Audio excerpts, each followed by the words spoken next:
ಅಲ್ಲಿ ಫೋಟೋ ಇಟ್ಟು ಇಲ್ಲಿ ಕಲಶವನ್ನು ಇಟ್ಟು ಅವನಿಗೆ ಅಲಂಕಾರ ಮಾಡುದು. ಲಕ್ಷ್ಮಿಯನ್ನು ಬಿಟ್ಟು ನಾರಾಯಣ ಇರುವುದಿಲ್ಲ, ನಾರಾಯಣನ ಬಿಟ್ಟು ಲಕ್ಷ್ಮಿ ಇರುವುದಿಲ್ಲ. ಅದಕ್ಕೆ ಅವನಿಗೆ ಅಲಂಕಾರ, ಒಂದೊಂದು ಪೂಜೆಯನ್ನು ಒಂದೊಂದು ವಿಧಾನದಲ್ಲಿ ಹೇಳಿದ್ದಾರೆ. ಅದಕ್ಕೆ ಅಲಂಕಾರವನ್ನು ಮಾಡಬೇಕಂತೆ ಲಕ್ಷ್ಮೀ ನಾರಾಯಣರಿಗೆ. ಇನ್ನು ಅಭಿಷೇಕ ಪ್ರಿಯೋ ರುದ್ರ, ರುದ್ರದೇವರಿಗೆ ಅಭಿಷೇಕ ಮಾಡಿದರೆ ಸಾಕಂತೆ. ದುರ್ಗೆಗೆ ಸ್ತುತಿ ಪಾರಾಯಣ ಅರ್ಚನೆ ಮಾಡಬೇಕು. ಎಷ್ಟು ಅರ್ಚನೆ ಮಾಡ್ತೇವೋ ಅಷ್ಟು ಅವಳಿಗೆ. ಅಂದ್ರೆ ಇದೆಲ್ಲ ಒಂದೊಂದು ಪದ್ಧತಿಯಲ್ಲಿ ಹೇಳಿದ್ದಾರೆ. ಅಂತದ್ರಲ್ಲಿ ಸತ್ಯನಾರಾಯಣ ದೇವರ ಪೂಜೆ. ಕಲಿಕಾಲ ಸಮಾಗತೆ, ಕಲಿಕಾಲ ಬಂತು ಅಂತ ಆದಾಗ ದೇವರು ಕಾಣಿಸುವುದಿಲ್ಲ. ದೇವರು ಕಾಣಿಸುವುದಿಲ್ಲ ಅಂತ ಆದಾಗ ಏನ್ ಮಾಡ್ಬೇಕು ಅಂತೇಳಿ ಋಷಿ ಮುನಿಗಳೆಲ್ಲ ನಾರದ ಮಹರ್ಷಿಗಳಲ್ಲಿ ಹೋಗ್ತಾರೆ. ನಾರದ ಮಹರ್ಷಿಗಳು ಸೀದಾ ವೈಕುಂಠಕ್ಕೆ ಹೋಗಿ ವಿಷ್ಣುವಲ್ಲಿ ಪ್ರಾರ್ಥನೆ ಮಾಡ್ತಾರೆ. ಆವಾಗ ಸಾಕ್ಷಾತ್ ವಿಷ್ಣು ದೇವರೇ ಪ್ರಕಟವಾಗಿ ಹೇಳಿದಂತಹ ವೃತ ಶ್ರೀ ಸತ್ಯನಾರಾಯಣ ವೃತ. ನಮ್ಮಲ್ಲಿ 108 ವೃತ ಹೇಳಿದ್ದಾರೆ. ಗೌರಿ ವೃತ, ವಿನಾಯಕ ವೃತ, ವರಮಹಾಲಕ್ಷ್ಮಿ ವೃತ, ಇದೆಲ್ಲ ವೃತಗಳು. ಅದರಲ್ಲಿ ಎಲ್ಲ ವೃತದಲ್ಲಿಯೂ ಕೂಡ ಶ್ರೇಷ್ಠವಾದ ವೃತ ಯಾವುದು ಅಂತ ಹೇಳಿದ್ರೆ ಅದು ಸತ್ಯನಾರಾಯಣ ವೃತ. ಯಾಕೆ ಅಂತ ಹೇಳಿದ್ರೆ ಇದರಲ್ಲಿ ಎಲ್ಲ ದೇವರ ಪೂಜೆನೂ ಬರ್ತದೆ. ಗೌರಿ, ಗಣಪತಿ, ಬ್ರಹ್ಮ, ವಿಷ್ಣು, ಮಹೇಶ್ವರ, ನವಗ್ರಹ ಪೂಜಾದಿಗಳು ಬರ್ತದೆ. ಅದರಿಂದ ಶ್ರೀ ಸತ್ಯನಾರಾಯಣ ವೃತ ಎಂಬುದು ಶ್ರೇಷ್ಠವಾದ ವೃತ. ಈ ವೃತವನ್ನು ಕಲಿಕಾಲದಲ್ಲಿ ಮಾಡಬೇಕು. ಯಾವ ರೀತಿಯಲ್ಲಿ? ಅಲಂಕಾರವನ್ನು ಮಾಡಿ ಪತ್ರ ಪೂಜೆ, ಪುಷ್ಪ ಪೂಜೆ, ಅಷ್ಟೋತ್ತರ ಶತನಾಮ ಪೂಜಾದಿಗಳನ್ನು ಮಾಡಬೇಕು. ಇದೆಲ್ಲ ಯಾರ ಪಾದಗಳಿಗೆ ಮುಡ್ತದೆ? ವಿಷ್ಣುವಿನ ಪಾದಗಳಿಗೆ ಮುಡ್ತದೆ. ಮುಟ್ಟಿದ ಮೇಲೆ ನದೇವ ತೋಷಣ ಮೃತ ವ್ಯರ್ಥ ಆಗುವುದಿಲ್ಲ, ಅದೊಂದು ಫಲ ಸಿಗ್ತದೆ ಅಂತೇಳಿ ನಮ್ಮ ಶಾಸ್ತ್ರದಲ್ಲಿ. ಇಷ್ಟು ಮಾಡಿದರೆ ಸಾಕು. ಅದಕ್ಕೆ ಬೇಕಾದಂತಹ ನೈವೇದ್ಯವನ್ನು ಇಟ್ಟು ಹಣ್ಣು ಹಂಪಲನ್ನೆಲ್ಲ ಇಟ್ಟು ನಮಗೆ ಬೇಕಾದಂತಹ ಬಂಧು ಬಾಂಧವರನ್ನೆಲ್ಲ ಕರಿಬೇಕು. ಅಂದ್ರೆ ಏನು ಬಂಧು ಬಾಂಧವರು ಅಂತ ಹೇಳಿದ್ರೆ ಏನು? ಬರೀ ದುಡ್ಡಿನಲ್ಲಿ ಕರೆಯುವುದಲ್ಲ. ನಾವು ದೇವರ ಕೆಲಸವನ್ನು ಮಾಡ್ತಾ ಇದ್ದೇವೆ, ಧರ್ಮ ಕೆಲಸವನ್ನು ಮಾಡ್ತಾ ಇದ್ದೇವೆ. ಅದಕ್ಕೆ ನೀವೆಲ್ಲ ಈಗೆಲ್ಲ ಬಂದಿದ್ದಾರೆ. ಯಾವುದಕ್ಕೆ? ನಾವು ಮನೆ ನೋಡುವುದಕ್ಕಿಂತಲೂ ಕೂಡ ಆ ಪೂಜೆ ಅಂತ ಹೇಳಿದ್ಮೇಲೆ ಎಲ್ಲರೂ ಬರ್ತಾರೆ. ಪೂಜೆ ಇದೆ, ಆ ಪೂಜೆಗೆ ಎಲ್ಲರೂ ಬನ್ನಿ. ಅಂದ್ರೆ ನಮ್ಮಲ್ಲಿ ಏನು ಬಂಧು ಬಾಂಧವರು ಮಿತ್ರರು ಅಂದ್ರೆ ಏನು? ನಾವು ಒಳ್ಳೇದಾಗಬೇಕು, ನಮ್ಮಿಂದ ಎಲ್ಲರೂ ಒಳ್ಳೇದಾಗಬೇಕು ಅಂತೇಳಿ ಈ ಪೂಜೆಯನ್ನು ನೋಡಿದರೆ ಸಾಕು. ಮಾಡಿದವರಿಗೆ, ನೋಡಿದವರಿಗೆ, ಕೇಳಿದವರಿಗೆ ಎಲ್ರಿಗೂ ಒಳ್ಳೇದಾಗ್ತದೆ. ಅದಕ್ಕೋಸ್ಕರವಾಗಿ ನಾವು ಆಮಂತ್ರಣ ಕರಿಬೇಕಾದ್ರೂ ಕೂಡ ಸತ್ಯನಾರಾಯಣ ದೇವರ ಪೂಜೆ ಇದೆ ಬನ್ನಿ ಅಂತ ಹೇಳ್ತೇವೆ. ಅಂದ್ರೆ ಎಲ್ಲರಿಗೂ ಒಳ್ಳೇದಾಗಲಿ ಅಂತೇಳಿ ನಾವು ಮಾಡುವಂಥದ್ದು. ಇದೆಲ್ಲ ಭಗವಂತನಿಗೆ ಮುಟ್ಟಿದೆ. ಕಲಿಕಾಲ ಸಮಾಗತೆ, ಕಲಿಕಾಲ ಬಂತು ಅಂತಾದಾಗ ದೇವರು ಕಾಣಿಸುವುದಿಲ್ಲ. ಆವಾಗ ಯಾವ ವೃತವನ್ನು ಮಾಡಬೇಕು ಅಂತ ಕೇಳಿದಾಗ ಶ್ರೀ ಸತ್ಯನಾರಾಯಣ ವೃತ ಮಾಡಿದರೆ ಒಳ್ಳೇದಾಗ್ತದೆ ಅಂತ ಹೇಳಿದ್ದಾರೆ. ಅದಕ್ಕೋಸ್ಕರವಾಗಿ ನಾವು ಆ ಗೃಹ ಪ್ರವೇಶಾದಿಗಳನ್ನು ಮಾಡಿ ಈ ಮನೆಯಲ್ಲಿ ಇನ್ನು ಮುಂದೆ ಸುಖ, ಶಾಂತಿ, ನೆಮ್ಮದಿ, ಐಶ್ವರ್ಯ, ಆರೋಗ್ಯ, ಅಭಿವೃದ್ಧಿ ಆಗಲಿ ಎಂಬ ಉದ್ದೇಶವಾಗಿ ಶ್ರೀ ಸತ್ಯನಾರಾಯಣ ವೃತವನ್ನು ಮಾಡ್ತಾ ಇದ್ದೇವೆ. ಈಗ ಇಷ್ಟು ಮಾಡಿದ್ದು ಸಾಕು. ಇನ್ನು ಕಥೆಯೆಲ್ಲ ಯಾಕೆ ಹೇಳಿದ್ದು? ನಮಗೆ ಏನೇ ಮಾಡಿದ್ರು ಗೊತ್ತಿರಬೇಕು ಅಂತ ಹೇಳಿ ಅಷ್ಟೇ. ಈಗ ನೀವೇ ನೋಡ್ಬೋದು, ಯಾರಿಗಾದ್ರೂ ಈಗ ನಾವೇ ನಿಮ್ಮ ಹತ್ರ ಏನಾದರೂ ಸಹಾಯ ಕೇಳ್ತೇವೆ, ಸ್ವಲ್ಪ ನಮಗೆ ಸಹಾಯ ಮಾಡ್ರಿ ಅಂತೇಳಿ. ನೀವು ನಮ್ಮನ್ನು ನೋಡ್ತೀರಿ, ನಮ್ಮಿಂದ ನಿಮಗೆ ಏನಾದ್ರೂ ಉಪಯೋಗ ಇತ್ತ ನೀವೆಲ್ಲ ಸಹಾಯ ಮಾಡ್ತೀರಿ, ಇಲ್ಲಾಂದ್ರೆ ಮಾಡ್ತೀರಾ? ಇಲ್ಲಾಂದ್ರೆ ಎಷ್ಟೋ ಜನ ಇದ್ದಾರೆ. ಹಾಗೆ ದೇವ್ರ ಹತ್ರ ಈಗೆಲ್ಲ ನೀವು ನೋಡ್ಬೋದು, ದೇವರ ಹತ್ರ ಎಷ್ಟೋ ಜನ ಏನು ದೇವರ ಗುಡಿಗೆ ಹೋಗುದೇನು, ಪ್ರದಕ್ಷಿಣೆ ಹಾಕುದೇನು, ದೇವರಲ್ಲಿ ಕೇಳೋದೇನು, ಕೇಳಿದ ತಕ್ಷಣ ಇಲ್ಲ ದೇವರು ಕೊಡ್ತಾರೆ ಅಂತ ಹೇಳಿದ್ರೆ ಇದೆಲ್ಲ ಮಾಡಬೇಕು ಅಂತಿದೆಯಾ? ದೇವರ ಗುಡಿಗೆ ಹೋಗುದು, ಕೇಳೋದು. ಆದರೆ ದೇವರ ಹತ್ರ ಕೇಳಬೇಕು ಅಂತ ಆದಾಗ ನಾವು ದೇವರಿಗೆ ಏನಾದರೂ ಕೊಡಬೇಕು. ಏನು ಕೊಡಬೇಕು? ದೇವರಿಗೆ ಕೊಡುವಂಥದ್ದು ನಮ್ಮ ಹತ್ರ ಏನಿಲ್ಲ. ಪತ್ರಂ ಪುಷ್ಪಂ ಫಲಂ ತೋಯಂ ಯೋಮಿ ಭಕ್ತ್ಯಾಪರೇಚ್ಛತಿ. ನೀವು ಎಷ್ಟೇ ದುಡ್ಡು ಕೊಡ್ರಿ, ಎಷ್ಟೇ ಆಭರಣ ಕೊಡ್ಲಿ, ಎಲ್ಲ ಆಗ್ತದೆ. ಆದ್ರೆ ಭಕ್ತಿಯಿಂದ ಕೊಡ್ಬೇಕಾಗ್ತದೆ. ಯಾವುದೇ ಕೊಡ್ರಿ, ಭಕ್ತಿಯಿಂದ ಕೊಡ್ಬೇಕಾಗ್ತದೆ. ಭಕ್ತಿ ಇಲ್ಲ, ಏನು ಮಾಡಿದ್ರು ಕೂಡ ಆಗುದಿಲ್ಲ. ಅದಕ್ಕೆ ಭಕ್ತಿಯಾ ತುಷ್ಯತಿ ಕೇಶವ, ಭಕ್ತಿಯಿಂದ ಕೊಡಬೇಕು ಅಂತ ಹೇಳಿದ್ದಾರೆ. ಅಂಥದ್ರಲ್ಲಿ ದೇವರಿಗೆ ನಾವು ಕೊಡಬೇಕು. ದೇವರು ಹೇಳೋದಿಷ್ಟೇ, ನಿನ್ನ ಪಾಪವನ್ನು ಪರಿಹಾರ ಮಾಡ್ಕೊಂಡು ಬಾ. ಈ ರೀತಿಯಾದಂತಹ ಪೂಜೆ ಹೋಮಾದಿಗಳನ್ನು ಮಾಡಿದೀವಿ ಅಂತಾದ್ರೆ ನಮ್ಮ ಪಾಪಗಳು ಪರಿಹಾರ ಆಗ್ತದೆ. ಇಲ್ಲೆಲ್ಲ ನಮ್ಮ ಲೆಕ್ಕಾಚಾರ ಯಾವುದರಲ್ಲಿ ನಿಂತಿದೆ? ದುಡ್ಡಿನ ಮೇಲೆ ನಿಂತಿದೆ. ಎಷ್ಟು ದುಡ್ಡು ಬಂತು, ಎಷ್ಟು ದುಡ್ಡು ಹೋಯ್ತು, ಎಷ್ಟು ಬೆಳಿಗ್ಗೆಯಿಂದ ಎಷ್ಟು ಸಂಪಾದನೆ ಮಾಡಿದೆವು, ಎಷ್ಟು ಖರ್ಚು ಮಾಡಿದೆವು. ಕೆಲವರಿಗೆ ಉಳಿತದೆ, ಕೆಲವರು ಉಳಿದೇ ಇಲ್ಲ ಅಂತ ಹೇಳ್ತಾರೆ. ಆದ್ರೆ ಮೇಲಿನ ದೇವರ ಲೆಕ್ಕಾಚಾರ ಮಾತ್ರ ದುಡ್ಡಿನ ಲೆಕ್ಕಾಚಾರ ಅಲ್ಲ. ಯಾವುದರ ಲೆಕ್ಕಾಚಾರ? ಧರ್ಮದ ಲೆಕ್ಕಾಚಾರ. ಬೆಳಿಗ್ಗೆ ಸೂರ್ಯ ಉದಯ ಆದ ಎಕ್ಸಾಮ್ ಶುರು, ಬರೀ ಏನು ಎಕ್ಸಾಮ್ ಬರೆಯುವುದು. ನಾವು ಇಲ್ಲಿ ಮಾಸ್ಟ್ರು, ಟೀಚರ್ ಎಲ್ಲ ಬಂದು 10 ಗಂಟೆ ಆಗಬೇಕಾದ್ರೆ ಮಕ್ಕಳಿಗೆ ಪ್ರಶ್ನೆ ಪತ್ರಿಕೆಯನ್ನು ಕೊಟ್ಟು ಖಾಲಿ ಕಾಗದವನ್ನು ಕೊಟ್ಟು ಬರಿ ಅಂತ ಹೇಳ್ತಾರೆ. ಅಲ್ಲಿ ಬರಿಬೇಕು 3 ಗಂಟೆಯಲ್ಲಿ. ಬರೀ ಯೋಚನೆ ಮಾಡ್ಕೊಂಡು ಕೂತ್ಕೊಂಡ್ರೆ ಖಾಲಿ ಕಾಗದ ಕೊಟ್ಟು ಬರಬೇಕು. ಆದ್ರಿಂದ ಹಾಗೆ ಇಲ್ಲಿ ಬೆಳಿಗ್ಗೆ ಎದ್ದು ದೇವರು ಕೊಡ್ತಾರೆ ಎಕ್ಸಾಮ್ ಬರೀಲಿಕ್ಕೆ ಅಂತೇಳಿ, ಸೂರ್ಯ ಉದಯ ಆಗ್ತಾರೆ. ಬರೀ ಏನು ದುಡ್ಡು ಸಂಪಾದನೆ ಮಾಡಿದ್ದು ಎಕ್ಸಾಮ್ ಅಲ್ಲ, ಧರ್ಮ ಎಷ್ಟು ಮಾಡಿದ್ದಿ ಅಂತೇಳಿ ಕೇಳ್ತಾರೆ. ಧರ್ಮ ಮಾಡಬೇಕು. ಧರ್ಮ ಅಂದ್ರೆ ಏನು? ಅದಕ್ಕೆ ದೇವರ ಕೆಲಸವನ್ನು ಮಾಡಬೇಕು. ಅದಕ್ಕೋಸ್ಕರವಾಗಿ ಹಿಂದೆ ಎಲ್ಲ ನೀವೆಲ್ಲ ನೋಡಿ, ಕೃತಯುಗ, ತ್ರೇತಾಯುಗ, ದ್ವಾಪರಾಯುಗದಲ್ಲಿ ದೇವರನ್ನು ಒಂದು ಒಲಿಸ್ಕೊಳ್ಬೇಕು ಅಂತಾದಾಗ 1000 ವರ್ಷ 10,000 ವರ್ಷ ತಪಸ್ಸು ಮಾಡ್ತಿದ್ದರಂತೆ. ಯಾರ್ಯಾರೇನು ಪಾರ್ವತಿ, ದುರ್ಗೆ ಇವರೆಲ್ಲ ಈಶ್ವರನ್ನು ಒಳಿಲಿಕ್ಕೆ ಮೊದಲು ಆಹಾರವನ್ನು ಬಿಟ್ರು, ಗಾಳಿಯನ್ನು ಬಿಟ್ರು, ನೀರನ್ನು ಬಿಟ್ರು, ಏನೂ ಇಲ್ಲ, ಹಾಗೆಯೇ ತಪಸ್ಸು ಮಾಡ್ಲಿಕ್ಕೆ. ಅಂದ್ರೆ ಏನು? ಅವ್ರದೆಲ್ಲ ತಪಸ್ಸು ಹಾಗೆ ಇತ್ತು. ಈಗೆಲ್ಲ ನಮಗೆ ಅಷ್ಟು ತಪಸ್ಸು ಮಾಡ್ಲಿಕ್ಕೆ ಆಗ್ತದ? ಬದುಕುದೇ ನಾವು 120 ವರ್ಷ. 120 ವರ್ಷದಲ್ಲಿ 60-70 ತಕ್ಷಣ ಏನು ಕೂಡುದಿಲ್ಲ. ಇನ್ನೆಲ್ಲ ಅಷ್ಟು ಮಾಡ್ಲಿಕ್ಕೆ ಆಗ್ತದ? ಬಿಟ್ಟೇ ಬಿಡುವನ ಕೇಳಿದ್ರೆ ಅವರೆಲ್ಲ ಅಷ್ಟು ಮಾಡಿದ್ರು ಅಂತ ಹೇಳಿ ಬಿಡಬೇಡ್ರಿ. ಕಲಿಕಾಲ ಇದು. ಕಲಿಕಾಲದಲ್ಲಿ ನೋಡ್ರಿ, ಮಾಡುವವರೇ ಬಹಳ ಕಡಿಮೆ, ಧರ್ಮ ಕೆಲಸ ಮಾಡುವುದೇ ಬಹಳ ಕಡಿಮೆ. ಮಾಡಿದ್ರು ಕೂಡ ಅದೆಲ್ಲ ಗೊಂದಲ, ಯಾವ ರೀತಿಯಲ್ಲಿ ಮಾಡುದು, ಹೆಂಗೆ ಮಾಡುದು ಅಂತೇಳಿ.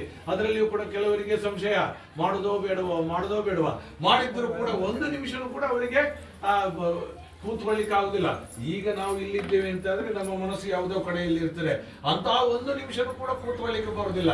ಅಷ್ಟು ಮಾಡ್ಲಿಕ್ಕೆ ಆಗ್ತದೆ ಕೇಳಿದ್ರೆ ಅದಕ್ಕೆ ಸತ್ಯಾನಂದ ಪೂಜೆಯಲ್ಲಿ ಹೇಳಿದ್ದಾರೆ, ಸ್ವಲ್ಪ ಶ್ರಮೆ ಸ್ವಲ್ಪ ಚಿತ್ತೆ ಸ್ವಲ್ಪ ಕಾಲ ಇಚ್ಛ ಸತ್ತಮೆ.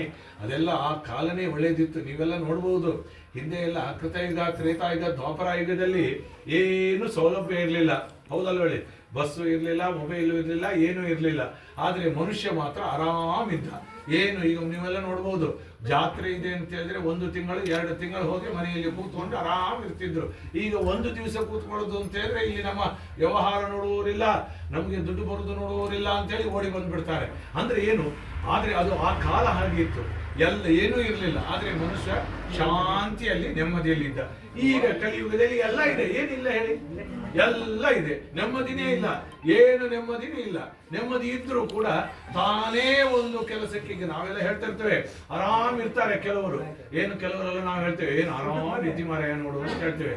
ಆರಾಮ್ ಇದ್ರು ಕೂಡ ಯಾವುದೋ ಒಂದು ಕೆಲಸಕ್ಕೆ ಕೈ ಹಾಕಿ ಅಲ್ಲಿ ಏನೋ ಒಂದು ತೊಂದರೆ ಮಾಡ್ಕೊಂಡು ಆ ತೊಂದರೆಯನ್ನು ನಮ್ಮ ಮೈ ಮೇಲೆ ಹಾಕೊಂಡು ಅಲ್ಲಿ ನೆಮ್ಮದಿ ಇಲ್ಲ ಅಂತೇಳಿ ಶುರು ಮಾಡ್ತಾರೆ. ಅಂದ್ರೆ ಏನು? ಆ ಒಂದು ಕಲಿಕಾಲದಲ್ಲಿ ಇಂಥದ್ದೆಲ್ಲ ನೆಮ್ಮದಿ ಇಲ್ಲ ಅಂತಾದಾಗ ನಾವು ಏನ್ ಮಾಡ್ಬೇಕು? ದೇವರ ಕೆಲಸವನ್ನು ಮಾಡಬೇಕು. ಧರ್ಮೋ ರಕ್ಷತಿ ರಕ್ಷಿತ. ಧರ್ಮ ಇತ್ತು ರಕ್ಷಣೆ, ಧರ್ಮ ಇಲ್ಲ ಯಾರಿಗೂ ರಕ್ಷಣೆ ಇಲ್ಲ. ಇದು ಮನುಷ್ಯರಿಗೆ ಅಂತಲ್ಲ ನೋಡ್ರಿ, ನಮ್ಮಲ್ಲಿ ಪ್ರತಿ ಸಲನೂ ಹೇಳ್ತಾ ಇರ್ತಾರೆ, 84 ಲಕ್ಷ ಜೀವಿಗಳಾದ್ಮೇಲೆ ಮನುಷ್ಯ ಜನ್ಮ ಬರ್ತದೆ. ಅಂದ್ರೆ ಪುಣ್ಯ ಮಾಡಿ ಮಾಡಿ ಮಾಡಿ ಮಾಡಿ ಅಂದ್ರೆ ಏನ್ ಬರ್ತದೆ? ಇರುವೆ, ಸೊಳ್ಳೆ ಇದೆಲ್ಲ ಆದ್ಮೇಲೆ ನಾವು ಹುಟ್ಟಿದ್ದು. ನಾವೇನು ಒಮ್ಮೆಲೆ ಮನುಷ್ಯ ಅವತಾರಕ್ಕೆ ಬಂದಿಲ್ಲ. ಇದೆಲ್ಲ ಮಾಡಿ ಪುಣ್ಯ ಮಾಡಿ ಮಾಡಿ ಮಾಡಿ ಮಾಡಿ ಇದು ಕೊನೆಯ ಜನ್ಮಕ್ಕೆ ಬಂದಿದ್ದೇವೆ. ಯಾವುದು? ಮನುಷ್ಯ ಜನ್ಮ. ಇದು 7 ಜನ್ಮ ಬರ್ತದೆ. 7 ಜನ್ಮದಲ್ಲಿ ಎಕ್ಸಾಮ್ ಬರೀಲಿಕ್ಕೆ ಹೇಳ್ತಾರೆ ದೇವರು. ಅದರಲ್ಲಿ ಏನು? ನಾವು 7 ಜನ್ಮದಲ್ಲಿ ಧರ್ಮ ಕೆಲಸ ಮಾಡಿದ್ರೆ ಅದರಲ್ಲಿ ಈಗ ನಾವೆಲ್ಲ ನೋಡ್ಬೋದು 35 ಬಂತು ಅಂತ ಆದ್ರೆ 5% ಆಗಿ ಪಾಸ್ ಮಾಡ್ತಾರೆ, ಏನೋ ಪ್ರಯತ್ನ ಮಾಡ್ತಾರೆ ಅಂತೇಳಿ. ಅದರಲ್ಲಿ ದೇವರು ಕೂಡ ಅಷ್ಟೇ, 7 ಜನ್ಮದಲ್ಲಿ ನಾವು ಏನಾದ್ರೂ ಸ್ವಲ್ಪ ಸ್ವಲ್ಪ ಸ್ವಲ್ಪ ಸ್ವಲ್ಪ ಕೆಲಸವನ್ನು ಮಾಡಿ ಧರ್ಮ ಕೆಲಸವನ್ನು ಮಾಡಿದ್ದೇವೆ ಅಂತ ಆದ್ರೆ ನಮ್ಮನ್ನು ಕೊನೆಗೆ ಅಲ್ಲಿ ರಿಸಲ್ಟ್ ಬರ್ತದೆ, ಇವನು ಪಾಸ್ ಮಾಡೋದು ಫೈಲ್ ಮಾಡೋದು ಅಂತೇಳಿ. ಪಾಸ್ ಮಾಡುವ ಅಂತ ಹೇಳಿದ್ರೆ ಮತ್ತೆ ಮನುಷ್ಯ ಜನ್ಮ ಬರುವುದಿಲ್ಲ. ಹುಟ್ಟಿಸಲೇ ಬೇಡ, ಇನ್ನು ಹುಟ್ಟಿಸಿದಕ್ಕೆ ಸಲಹು ಎನ್ನ. ನಾವೆಲ್ಲ ಕೆಲವರೆಲ್ಲ ನಮ್ಮ ಹತ್ರ ಹೇಳ್ತಾರೆ, ಏನ್ ಕೊಟ್ರೆ ಇದ್ದಷ್ಟು ದಿವಸ ಆರಾಮ್ ಇರುವುದು ಅಂತ ಹೇಳಿ. ಇದೆಲ್ಲ ಆರಾಮ್ ಇರ್ಲಿಕ್ಕೆ ಮನುಷ್ಯ ಜನ್ಮ ಬಂದದ್ದಲ್ಲ, ನಾವು ಧರ್ಮ ಕೆಲಸಕ್ಕೆ ಮಾಡ್ಲಿಕ್ಕೆ ಬಂದದ್ದು. ನಾವು ವಿಜಯದಾಸರು ಒಂದು ಹಾಡು ಹೇಳಿದ್ದಾರೆ, ಏನು? ದೇವರೇ ಕಾಲು, ಕೈ, ಮೂಗು, ಕಣ್ಣು, ಕಿವಿ ಎಲ್ಲ ಸರಿ ಇತ್ತು, ಅವಾಗ ಒಂದು ದಿವಸನೂ ಕೂಡ ಪೂಜೆ ಮಾಡ್ಬೇಕು ಅಂತೇಳಿ ಕಂಡೇ ಇಲ್ಲ. ಯಾಕೆ? ನಾನು ಆರಾಮಿದ್ದೆ. ಆರಾಮಿದ್ದಾಗ ಏನು ಕಾಣುದಿಲ್ಲ. ಆದ್ರೆ ಈಗ ವಯಸ್ಸಾಗಿದೆ, ಮಾಡಬೇಕು ಅಂತ ಕಾಣಿಸ್ತಾ ಇದೆ, ಮಾಡ್ಲಿಕ್ಕೆ ಆಗುದಿಲ್ಲ. ಹಾಗೆ ಆಗ್ಬಾರ್ದು. ಎಲ್ಲ ಸರಿ ಇದ್ದಾಗಲೇ ದೇವರ ಕೆಲಸವನ್ನು ಮಾಡಿ ಮುಗಿಸ್ಬಿಡ್ಬೇಕಂತೆ. ನಮ್ಮಲ್ಲಿ ಉಡುಪಿಯಲ್ಲಿ ನಮ್ಮ ಮುತ್ತಿಗೆ ಇವರಿದ್ರು, ಮುತ್ತಿಗೆ ಸ್ವಾಮಿಗಳು 106 ವರ್ಷ ಬದುಕಿದ್ರು. 106 ವರ್ಷ ಬದುಕಿದ್ರು ಕೂಡ ಆಯುಷ್ಯ ಹೋಮವನ್ನು ಮಾಡ್ತಾ ಇದ್ರು. ಅವಾಗ ಒಬ್ರು ಪಂಡಿತರು ಕೇಳಿದ್ರು ಸ್ವಾಮಿಗಳ ಹತ್ರ, ಅಲ್ಲ ಸ್ವಾಮಿ 106 ವರ್ಷ ಆಯ್ತು, ಎದ್ದೇಳಿಕ್ಕೆ ಆಗುದಿಲ್ಲ, ಕೂಡ್ಲಿಕ್ಕೆ ಆಗುದಿಲ್ಲ, ಇನ್ನು ಬದುಕಬೇಕು ಅಂತೇಳಿ ನೀವು ಹೋಮ ಮಾಡ್ತಾ ಇದ್ರಲ್ಲ ಅಂತ ಕೇಳಿದಾಗ ಆ ಸ್ವಾಮಿಗಳು ಒಂದು ಮಾತು ಹೇಳಿದ್ರು, ನನಗೆ ಬದುಕಬೇಕು ಅಂತೇಳಿ ನಂಗೆ ಆಸೆ ಇಲ್ಲ, ನನಗೆ ಮುಂದಿನ ಜನ್ಮ ಎಂಬುದು ಮನುಷ್ಯ ಜನ್ಮ ಬರ್ತದೋ ಇಲ್ವೋ ಗೊತ್ತಿಲ್ಲ, ಬಂದಿದೆ, ಇದು ಸಾರ್ಥಕ ಆಗಬೇಕು. ಇದು ಸಾರ್ಥಕ ಆಗಬೇಕು ಅಂತ ಆದಾಗ ಏನ್ ಮಾಡ್ಬೇಕು? ಧರ್ಮ ಕೆಲಸ ಮಾಡಬೇಕು. ಅದಕ್ಕೆ ಸಮಯ ಸಂದರ್ಭ ಸಿಕ್ಕಿದಾಗ ಆ ಧರ್ಮ ಕೆಲಸವನ್ನು ಮಾಡಬೇಕು. ಇದೊಂದು ಸಂದರ್ಭ. ಯಾಕೆ ಅಂತ ಹೇಳಿದ್ರೆ ಎಲ್ಲಾ ದಿವಸನೂ ಮಾಡ್ಲಿಕ್ಕೆ ಬರೋದಿಲ್ಲ. ಅದಕ್ಕೆ ಒಳ್ಳೆ ಒಳ್ಳೆಯ ದಿವಸ ಒಳ್ಳೆ ಒಳ್ಳೆಯ ಇದಂತ ಮಾಡಿದ್ದು ಅಂತಂದ್ರಲ್ಲಿ ಇವತ್ತಿನ ದಿವಸ ಗೃಹಪ್ರವೇಶದ ದಿವಸ ಎಲ್ಲರೂ ಬಂದಿದ್ದಾರೆ ಅಂತ ಹೇಳಿದ್ರೆ ಅದಕ್ಕೆ ಬರ್ತಾರೆ ಬಾಂಧವ್ಯ ಎಲ್ಲ ಬಂಧುಗಳನ್ನು ಕರೆದು ಪೂಜಾದಿಗಳನ್ನು ಮಾಡಿಸ್ಬೇಕು ಅಂತ ಹೇಳ್ತಾರೆ. ಈಗ ಇನ್ನು ಕೆಲವರು ಹೇಳ್ತಾರೆ ನಮ್ಮ ಹತ್ರ, ಏನ್ ಬಿಟ್ರೆ ನಾವು ದೇವರನ್ನು ಬಹಳ ನಂಬಿದ್ದೇವೆ, ಆದ್ರೆ ತೊಂದರೆಗಳು ಬರ್ತಾನೆ ಇದೆ. ಕೆಲವರು ನೀವು ಅನ್ಯಾಯ ಮಾಡೋದನ್ನು ನೋಡ್ತಾ ಇದ್ದೀರಿ, ಅವ್ರು ಒಳ್ಳೇದಾಗ್ತಾನೆ ಇದ್ದಾರೆ. ಆದ್ರೆ ಇದು ದೇವರು ಮಾಡುದ, ದೇವರು ಒಳ್ಳೇದು ಮಾಡುದಿಲ್ಲ ಕೆಟ್ಟದ್ದು ಮಾಡುದಿಲ್ಲ. ದೇವರು ಹೇಳುದು ಒಂದೇ, ಕರ್ಮಣ್ಣಿ ವಾದಿಕಾರಷ್ಟೇ ಮಾಫಲೇಶು ಕದಾಚನ. ನೀನು ಮನುಷ್ಯನಾಗಿ ಬಂದಿದ್ದಿ, ನಿನ್ನ ಕರ್ತವ್ಯ ಏನಿದೆ ಅದನ್ನು ಮಾಡು, ಅದರಲ್ಲಿ ಫಲವನ್ನು ನಾನು ಕೊಡ್ತೇನೆ. ನಮ್ಮ ಕರ್ತವ್ಯ ಯಾವುದು? ಅದು ಧರ್ಮ ಕೆಲಸ. ಆ ಧರ್ಮ ಇತ್ತು ನಮಗೆ ರಕ್ಷಣೆ ಬರ್ತದೆ. ಈಗ ನಾವು ಒಳ್ಳೆಯ ಕೆಲಸ ಮಾಡಿದ್ರು ಕೂಡ ಸ್ವಲ್ಪ ತೊಂದರೆ ಯಾಕೆ ಬರ್ತಾ ಇದೆ? ನಾವು ಮಾಡಿದ ಪುಣ್ಯ ಕಡಿಮೆ ಇದೆ. ಈಗ ಬ್ಯಾಂಕ್ ಅಲ್ಲಿ ದುಡ್ಡು ಎಷ್ಟು ಇದೆಯೋ ಅಷ್ಟು ಕೊಡ್ತಾರೆ, ಖಾಲಿ ಆಯ್ತು ಅಂತ ಹೇಳಿದ್ರೆ ಕೊಡ್ತಾರ, ಖಾಲಿ ಆಯ್ತು ಹಾಕ್ತಾ ಇರ್ಬೇಕು, ತೆಗಿತಾ ಇರ್ಬೇಕು. ಹಾಗೆಯೇ ನಾವು ಇವತ್ತು ಮಾಡಿದ್ದು ಒಳ್ಳೇದಾಗ್ತಾ ಇದೆ ಅಂತ ಆದ್ರೆ ಅದು ಹಿಂದಿನ ಜನ್ಮದ್ದು ಎಲ್ಲ ನಮಗೆಲ್ಲ ಕಾಣ್ತಾ ಇದೆ, ಅದು ಪುಣ್ಯ ಬರ್ತದೆ. ಅದರಿಂದ ಆ ಕಥೆಯಲ್ಲಿ ಹೇಳಿದ್ದಾರೆ. ಏನು ಹೇಳಿದ್ದಾರೆ? ಅದಕ್ಕೆ ಬರ್ತದೆ, ಒಬ್ಬ ಬ್ರಾಹ್ಮಣ ಭಿಕ್ಷೆ ಬೇಡ್ತಾ ಇದ್ದ. ಭಿಕ್ಷೆ ಬೇಡಿದ್ರು ಕೂಡ ಅವನಿಗೆ ಭಿಕ್ಷೆ ಹಾಕುವವರಿಲ್ಲ. ಇಂತಹ ಸಮಯದಲ್ಲಿ ಇನ್ನು ಬದುಕುದೇ ಬೇಡ ಅಂತೇಳಿ ಗಂಗಾ ನದಿಯಲ್ಲಿ ಆತ್ಮಾರ್ಪಣೆ ಮಾಡಲಿಕ್ಕೆ ಹೋದಾಗ ಅಲ್ಲಿ ಸತ್ಯನಾರಾಯಣ ದೇವರು ಒಂದು ಬ್ರಾಹ್ಮಣ ವೇಷಧಾರಿಯಾಗಿ ಬಂದು, ನೀನು ವ್ರತವನ್ನು ಮಾಡು, ನಿನಗೆ ಒಳ್ಳೇದಾಗ್ತದೆ ಅಂತ ಹೇಳ್ತಾರೆ. ಹಾಗೆ ಅವನು ಬೆಳಿಗ್ಗೆ ಎದ್ದು ಸ್ನಾನಾದಿಗಳನ್ನು ಮಾಡಿ ದೇವರಲ್ಲಿ ಪ್ರಾರ್ಥನೆ ಮಾಡ್ತಾನಂತೆ. ಇವತ್ತು ನಾನು ಬೆಳಿಗ್ಗೆ ಸ್ನಾನಾದಿಗಳನ್ನು ಮಾಡಿ ಇವತ್ತು ಭಿಕ್ಷೆ ಬೇಡಿ ಬಂದ ಹಣದಿಂದ ಶ್ರೀ ಸತ್ಯನಾರಾಯಣ ವ್ರತವನ್ನು ಮಾಡ್ತೇನೆ ಅಂತೇಳಿ ಭಿಕ್ಷೆ ಬೇಡಲಿಕ್ಕೆ ಅಂತೇಳಿ ಹೋಗ್ತಾನೆ. ಕರೆದು ಭಿಕ್ಷೆ ಹಾಕ್ತಾರಂತೆ. ಅಂದ್ರೆ ಏನು? ಬರೀ ಸತ್ಯನಾರಾಯಣರಿಗೆ ಕೆಲವರೆಲ್ಲ ಹೇಳ್ತಾರೆ, ಕೆಲವರಿಗೆ ಸ್ವಲ್ಪ ತೊಂದರೆ ಬರ್ತಾರೆ. ತೊಂದರೆ ಬಂದಾಗ ಏನ್ ಮಾಡ್ತಾರೆ, ಒಂದು ಜ್ಯೋತಿಷ್ಯದವ್ರ ಹತ್ರ ಹೋಗ್ತಾರೆ, ಅವ್ರು ಈ ಹೋಮವನ್ನು ಮಾಡಬೇಕು ಅಂತ ಹೇಳ್ತಾರೆ. ಆಯ್ತು, ಅದು ಮೊದಲೇ ಮಾಡಿಯೇ ಬಿಡ್ತಾರೆ. ಅದರಿಂದ ಯಾಕೋ ಒಳ್ಳೇದಾಗುದಿಲ್ಲ. ಇನ್ನು ಸ್ವಲ್ಪ ದಿವಸ ಆದ್ಮೇಲೆ ಈ ಜ್ಯೋತಿಷ್ಯದವರು ಬಹಳ ಒಳ್ಳೆಯದಿದ್ದಾರೆ ಅಂತ ಹೇಳ್ತಾರೆ, ಅವ್ರ ಹತ್ರ ಹೋಗ್ತಾರೆ. ಅವರು ಒಂದು ಹೋಮವನ್ನು ಹೇಳ್ತಾರೆ, ಅದನ್ನು ಮಾಡಿಸ್ತಾರೆ, ಅದೂ ಕೂಡ ಒಳ್ಳೇದಾಗುದಿಲ್ಲ. ಇನ್ನು ದೇವರು ಇಟ್ಟಂಗೆ ಆಗ್ಲಿ ಅಂತೇಳಿ ಕೆಲವರು ನಡೆಯುವವರಿದ್ದಾರೆ, ನಡೀತಾ ಹೋಗ್ತಾರೆ. ಆದ್ರೂ ಮನಸ್ಸು ಒಪ್ಪುದಿಲ್ಲ. ಒಬ್ಬರು ಜ್ಯೋತಿಷ್ಯದ ಹತ್ರ ಹೋಗ್ತಾರೆ, ಅವರು ಒಂದು ಪರಿಹಾರವನ್ನು ಹೇಳ್ತಾರೆ, ಎಲ್ಲ ಮಾಡಿ ಆಗಿರ್ತಾರೆ, ಆದರೂ ಕೂಡ ಮಾಡ್ತಾರೆ. ಮಾಡಿದ ತಕ್ಷಣ ಒಳ್ಳೇದಾಗ್ಬಿಡ್ತಾರೆ. ಅಂದ್ರೆ ಆ ಭಟ್ರಿಂದ ಒಳ್ಳೇದಾಯ್ತು ಅಂತ ಅಲ್ಲ, ನಮ್ಮ ಪಾಪಗಳು ಪರಿಹಾರ ಆಗಲಿಕ್ಕೆ ಅಷ್ಟು ಹೋಮ ಬೇಕಾಗಿತ್ತು. ಕೆಲವರು ಹೇಳ್ತಾರೆ, ಆ ಭಟ್ರು ನಮಗೆ ಮಾಡಬಲ್ಲ. ಯಾವ ಭಟ್ರು ಒಳ್ಳೇದು ಮಾಡುದಿಲ್ಲ, ಯಾರು ಕೆಟ್ಟದ್ದು ಮಾಡುದಿಲ್ಲ. ನಮ್ಮ ಪುಣ್ಯ ಇರುವ ತನಕ ಒಳ್ಳೇದ. ಆ ಪುಣ್ಯ ಬೇಕು ಅಂತ ಆದಾಗ ಬ್ರಾಹ್ಮಣರ ಮುಖಾಂತರವಾಗಿ ಪೂಜೆಯನ್ನು ಮಾಡುದು. ಯಾಕೆ ಬ್ರಾಹ್ಮಣರು ಅಂತ ಹೇಳಿ? ದೇವರು ಬ್ರಾಹ್ಮಣರಿಗೆ ಮಂತ್ರ, ಬೇರೆಯವರಿಗೆ ಅಂತ ಹೇಳಿ ಇಲ್ಲ. ಬ್ರಾಹ್ಮಣರಿಗೆ ಮಂತ್ರ ಗೊತ್ತಿದೆ, ಮಂತ್ರದಿಂದ ನಾವು ಪೂಜೆಯನ್ನು ಮಾಡ್ಬೇಕು. ಈಗ ನಿಮ್ಮ ಹೆಸರನ್ನು ಬೇರೆ ಹೆಸರಲ್ಲಿ ಇದ್ರೆ ನೀವು ತಿರುಗಿ ನೋಡ್ತೀರಾ. ಹಾಗೆ ಸತ್ಯನಾರಾಯಣ ದೇವರಿಗೆ ಸತ್ಯನಾರಾಯಣ ಮಂತ್ರ, ಗಣಪತಿಗೆ ಗಣಪತಿ ಮಂತ್ರ, ವಾಸ್ತುವಿಗೆ ವಾಸ್ತು ಮಂತ್ರ, ಇನ್ನು ಸುದರ್ಶನ ಬೇರೆ ಬೇರೆ ಮಂತ್ರ ಇದೆ. ಅದು ಅಲ್ಲದೆ ಒಂದೇ ಮಂತ್ರವನ್ನು ಹೇಳ್ಕೊಂಡು ಕೂತ್ಕೊಂಡ್ರೆ ದೇವರು ಬರುವುದಿಲ್ಲ. ಅದಕ್ಕೆ ಎಲ್ಲ ಭಟ್ರನ್ನು, ಗೊತ್ತಿದ್ದ ಭಟ್ರನ್ನು ಕರೆದು ಪೂಜೆಯನ್ನು ಮಾಡಿಸ್ಬೇಕು ಅಂತ ಹೇಳ್ತಾರೆ. ಅಂಥದ್ರಲ್ಲಿ ಅವನಿಗೆ ದೇವರ ಅನುಗ್ರಹ ಆಯ್ತು. ದೇವರ ಅನುಗ್ರಹದಿಂದ ಅವನು ಭಿಕ್ಷೆ ಬೇಡಿ ಬಂದ ಹಣದಿಂದ ಶ್ರೀ ಸತ್ಯನಾರಾಯಣ ವ್ರತವನ್ನು ಮಾಡ್ತಾನೆ. ಅವನಿಗೆ ಸಂಪತ್ತು ಅಭಿವೃದ್ಧಿಯಾಗಿದೆ ಅಂತೇಳಿ ಕಥೆಯಲ್ಲಿ ಬರ್ತದೆ. ಇನ್ನು ನೋಡ್ರಿ, ದೇವರು ಬೇರೆ ಜಾತಿಯವರಿಗೂ ಕೂಡ ಒಂದೇ, ಬ್ರಾಹ್ಮಣರಿಗೂ ಒಂದೇ, ಬೇರೆ ಜಾತಿಯವರಿಗೂ ಒಂದೇ ಅಂತ ಹೇಳಿದಕ್ಕೆ ನೋಡ್ರಿ, ಒಬ್ಬ ಕಟ್ಟಿಗೆ ವ್ಯಾಪಾರ ಇದ್ದ, ಕಟ್ಟಿಗೆ ವ್ಯಾಪಾರ ಮಾಡ್ತಾ ಇದ್ದ. ಎಷ್ಟು ಕಟ್ಟಿಗೆ ವ್ಯಾಪಾರ ಮಾಡಿದ್ರು ಕೂಡ ಸಂಸಾರ ನಡೀತಾ ಇರಲಿಲ್ಲ. ಒಂದು ದಿವಸ ಕಟ್ಟಿಗೆ ವ್ಯಾಪಾರಕ್ಕೆ ಅಂತೇಳಿ ಹೋಗ್ತಾ ಇರ್ಬೇಕಾದ್ರೆ ಅವನಿಗೆ ಬಾಯಾರಿಕೆ ಆಗ್ತದೆ. ಯಾವ್ದಾದ್ರು ಮನೆಯಲ್ಲಿ ನೀರು ಕೇಳುವ ಅಂತೇಳಿ ನೀರು ಕೇಳಲಿಕ್ಕೆ ಹೋಗ್ತಾನೆ. ಅಲ್ಲಿ ಸತ್ಯನಾರಾಯಣ ವ್ರತ ನಡೀತಾ ಇರ್ತದೆ. ಆವಾಗ ಇನ್ನು ಎಲ್ಲಿ ಇದು ನೀರು ಕೇಳುದು ಅಂತೇಳಿ ಹೊರಗೆ ಕೂತ್ಕೊಂಡು ವೃತದ ಕಥೆಯನ್ನು ಕೇಳ್ತಾನೆ. ಸಂತೋಷ ಆಗ್ತದೆ. ಮನೆಗೆ ಬಂದು ದೇವರಲ್ಲಿ ಪ್ರಾರ್ಥನೆ ಮಾಡ್ತಾನೆ. ನನಗೂ ದೇವರೇ ಕಷ್ಟ ಇದೆ, ನನ್ನ ಕಷ್ಟ ಪರಿಹಾರ ಆಯ್ತು ಅಂತಾದ್ರೆ ನಾನು ವೃತವನ್ನು ಮಾಡ್ತೇನೆ ಅಂತೇಳಿ ಸಂಕಲ್ಪ ಮಾಡಿ ಪ್ರತಿ ದಿವಸ ತರನೇ ಅವನು ಕಟ್ಟಿಗೆ ವ್ಯಾಪಾರಕ್ಕೆ ಹೋಗ್ತಾನೆ. ಅವನ ಕಟ್ಟಿಗೆ ವ್ಯಾಪಾರ ದಿನೇ ದಿನೇ ಅಭಿವೃದ್ಧಿ ಆಗ್ಲಿಕ್ಕೆ ಶುರು ಆಗ್ತದೆ. ಆ ಕಟ್ಟಿಗೆ ವ್ಯಾಪಾರ ಆಗಿ ಬಂದ ಹಣದಿಂದ ಶ್ರೀ ಸತ್ಯನಾರಾಯಣ ವ್ರತವನ್ನು ಮಾಡ್ತಾನೆ. ಅವನಿಗೆ ಸಂಪತ್ತು ಅಭಿವೃದ್ಧಿ ಆಗಿದೆ. ಹಾಗೆಯೇ ಅವನು ಮೋಕ್ಷವನ್ನು ಹೊಂದಿದ್ದಾನೆ ಅಂತೇಳಿ ಕಥೆಯಲ್ಲಿ ಬರ್ತದೆ. ಇನ್ನು ನಾವು ಈ ವೃತವನ್ನು ಮಾಡ್ತೇನೆ ಅಂತ ಹೇಳಿದ ಮೇಲೆ ಮಾಡಿಬಿಡ್ಬೇಕಂತೆ. ಕೆಲವರಿದ್ದಾರೆ ಮಾಡ್ತೇನೆ ಅಂತ ಹೇಳ್ತಾರೆ, ಅದು ಆಗಬಾರ್ದು. ಮಾಡ್ತೇನೆ ಅಂತ ಹೇಳಿದ ಮೇಲೆ ಮಾಡಿಬಿಡ್ಬೇಕು. ನಮ್ಮ ಮಹಾಭಾರತದಲ್ಲಿ ಬರ್ತದೆ, ಕರ್ಣನ ಹತ್ರ ಬ್ರಾಹ್ಮಣ ಹೋಗಿ ಏನಾದರೂ ದಾನ ಮಾಡು ಅಂತ ಹೇಳಿದಾಗ ಎಡಗೈಲಿದ್ದದ್ದನ್ನು ಎಡಗೈಲೇ ದಾನ ಮಾಡಿದ್ದಾನೆ, ಬಲಗೈಲಿ ಯಾಕೆ ಮಾಡಿಲ್ಲ ಅಂತ ಹೇಳಿದ್ರೆ ಎಡಗೈಯಿಂದ ಬಲಗೈ ಬರಬೇಕಾದ್ರೆ ಮನಸ್ಸು ಪರಿವರ್ತನೆ ಆಗಿರ್ತದೆ. ಈಗ ಕೆಲವರಿದ್ದಾರೆ, ಇವತ್ತು ಏನಾದ್ರೂ ಒಂದು ಒಳ್ಳೆಯ ಕೆಲಸ ಮಾಡಬೇಕು ಅಂತೇಳಿ ಹೋಗ್ತಾ ಇರ್ತಾರೆ, ಎದುರಲ್ಲಿ ಒಬ್ರು ಬರ್ತಾರೆ, ಈಗ ಯಾಕೆ ಮಾಡ್ತೀವಿ, ಅವ್ರು ಬಂದಾಗ ಮಾಡುವ, ಇವ್ರು ಬಂದಾಗ ಮಾಡುವ ಅಂತ ಹೇಳ್ತಾರೆ. ಅಂದ್ರೆ ಏನು, ನಿಂತು ಹೋಗ್ತಾರೆ. ಧರ್ಮ ಕೆಲಸ ಮಾಡಬೇಕು ಅಂತಾದಾಗ ದಿನ ಸಮೇತ ನೋಡ್ಲಿಕ್ಕಿಲ್ಲ ಅಂತೆ, ಮಾಡಿಬಿಡುದು. ಯಾಕೆಂತ ಹೇಳಿದ್ರೆ ಕೂಡ್ಲೆ ಮಾಡಿಬಿಡುದು. ಅಂತದ್ರಲ್ಲಿ ಇವತ್ತು ಒಳ್ಳೆಯ ದಿವಸ, ಈಗ ನಾವು ಹೇಳ್ತೇವೆ ಒಳ್ಳೆಯ ದಿವಸ ಅಂತ ಯಾಕೆ ನೋಡುದು. ಈಗ ನಿಮಗೆ ಇದು ವೆಂಕಟೇಶ ಅಂತ ಹೇಳಿದ ತಕ್ಷಣ ಇಲ್ಲಿ ವೆಂಕಟೇಶ್ವರ ದೇವಸ್ಥಾನ ಇದ್ರು ಕೂಡ ಮೊದಲು ನಿಮಗೆ ಹೆಸರು ಬರುದು ಎಲ್ಲಿದ್ದು, ತಿರುಪತಿ ಇದ್ದೆ. ಯಾಕೆ ಇಲ್ಲಿಲ್ವಾ? ಇನ್ನು ದುರ್ಗೆ ಅಂತ ಹೇಳಿದ ತಕ್ಷಣ, ದೇವಿ ಅಂತ ಹೇಳಿದ ತಕ್ಷಣ ನಿಮಗೆ ಎಲ್ಲಿದ್ದ ಹೆಸರು ಬರೋದು, ಕೊಲ್ಲೂರು, ಇಲ್ಲಿದ್ದು ಬಾದಾಮಿ, ಇಲ್ಲಿದ್ದು ಇದೆಲ್ಲ ಬರ್ತದೆ. ಯಾಕೆ ಕಟೀಲು, ಇದೆಲ್ಲ ಹೆಸರು ಬರ್ತದೆ. ಯಾಕೆ ಇಲ್ಲಿ ದೇವರಿಲ್ಲ ಅಂದ್ರೆ ಅಲ್ಲಿ ವಿಶೇಷವಾದ ಸನ್ನಿಧಾನ ಇದೆ ಅಂತೇಳಿ ನಮ್ಮ ಶಾಸ್ತ್ರದಲ್ಲಿ. ಅಂಥದ್ರಲ್ಲಿ ನಾವು ಮಾಡ್ಬೇಕು ಅಂತ ಹೇಳಿದಾಗ ಮಾಡ್ಬಿಡ್ಬೇಕು. ಅದರಲ್ಲಿ ಕಥೆಯಲ್ಲಿ ಬರ್ತದೆ, ಒಬ್ಬ ರತ್ನ ವ್ಯಾಪಾರಿ ಇದ್ದ, ಮನೆಯಲ್ಲಿ ಬೇಕಾದಷ್ಟು ಸಂಪತ್ತಿತ್ತು, ಎಲ್ಲ ಇದ್ರು ಕೂಡ ಮಕ್ಕಳಿರ್ಲಿಲ್ಲ ಅಂತೇಳಿ ಚಿಂತೆಯಲ್ಲಿ ಇರ್ಬೇಕಾದ್ರೆ ಒಂದು ದಿವಸ ರತ್ನ ವ್ಯಾಪಾರಕ್ಕೆ ಅಂತೇಳಿ ಹೋಗ್ತಾ ಇರ್ಬೇಕಾದ್ರೆ ನದಿ ತೀರದಲ್ಲಿ ರಾಜ ಸತ್ಯನಾರಾಯಣ ವ್ರತವನ್ನು ಮಾಡ್ತಾ ಇದ್ದಂತೆ. ಮಾಡುವುದನ್ನು ನೋಡ್ತಾನೆ, ಕತೆ ಕೇಳ್ತಾನೆ, ಮನೆಗೆ ಬಂದು ತನ್ನ ಹೆಂಡತಿಯಲ್ಲಿ ಹೇಳ್ತಾನಂತೆ, ನಮಗೂ ಮಕ್ಕಳಿಲ್ಲ, ನಾವು ಕೂಡ ವ್ರತವನ್ನು ಮಾಡುವ ಅಂತೇಳಿ ಗಂಡ ಹೆಂಡತಿ ಇಬ್ಬರು ಸೇರಿ ದೇವರಲ್ಲಿ ಪ್ರಾರ್ಥನೆ ಮಾಡ್ತಾರೆ. ನಮಗೆ ಮಕ್ಕಳಾಯಿತು ಅಂತ ಆದರೆ ವ್ರತವನ್ನು ಮಾಡ್ತೇನೆ ಅಂತೇಳಿ ಅದರಿಂದ ಆ ದೇವರ ಪ್ರಸಾದದಿಂದ ಅವನಿಗೆ ಮಗಳು ಹುಡ್ತಾಳೆ. ಮಗಳಿಗೆ ಕಲಾವತಿ ಅಂತೇಳಿ ನಾಮಕರಣ ಮಾಡ್ತಾರೆ. ಅವಳು ದೊಡ್ಡವಳಾಗ್ತಾಳೆ. ಅವಾಗ ತಾಯಿ ಕೇಳ್ತಾಳಂತೆ ಗಂಡನ ಹತ್ರ, ಯಾಕೆ ಇನ್ನೂ ವ್ರತವನ್ನು ಮಾಡಿಲ್ಲ ಅಂತ ಕೇಳಿದಾಗ ಗಂಡ ಹೇಳ್ತಾನಂತೆ, ಈಗ ಮಾಡುದು ಬೇಡ, ಮದುವೆಯ ಸಮಯದಲ್ಲಿ ಮಾಡುವ ಅಂತ ಹೇಳ್ತಾನೆ. ಅಂದ್ರೆ ಏನು, ಮನುಷ್ಯನಿಗೆಲ್ಲ ಇದೆ. ಕೆಲವರೆಲ್ಲ ಹೇಳ್ತಾರೆ ಎಲ್ಲ ಇದ್ದಾಗ ಅವನು ನಮ್ಗೆ ಕಾಣುದೇ ಇಲ್ಲ ಅಂತೇಳಿ.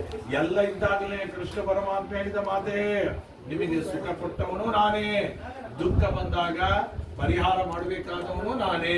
ಆದ್ದರಿಂದ ಆದಷ್ಟು ನನ್ನ ಕೆಲಸವನ್ನು ಮಾಡಿ ನಿಮ್ಮ ಕಷ್ಟದ ಸಮಯದಲ್ಲಿ ನಾನು ನಿಲ್ತೇನೆ ಅಂತ ಹೇಳಿದ್ದಾನೆ. ಕೆಲವರು ಏನ್ ಮಾಡ್ತಾರೆ, ಒಳ್ಳೆಯದಾಗಿದ್ದಾಗ ಏನು ಮಾಡುದಿಲ್ಲ, ತೊಂದರೆ ಬಂದಾಗ ಶುರು ಮಾಡ್ತಾರೆ.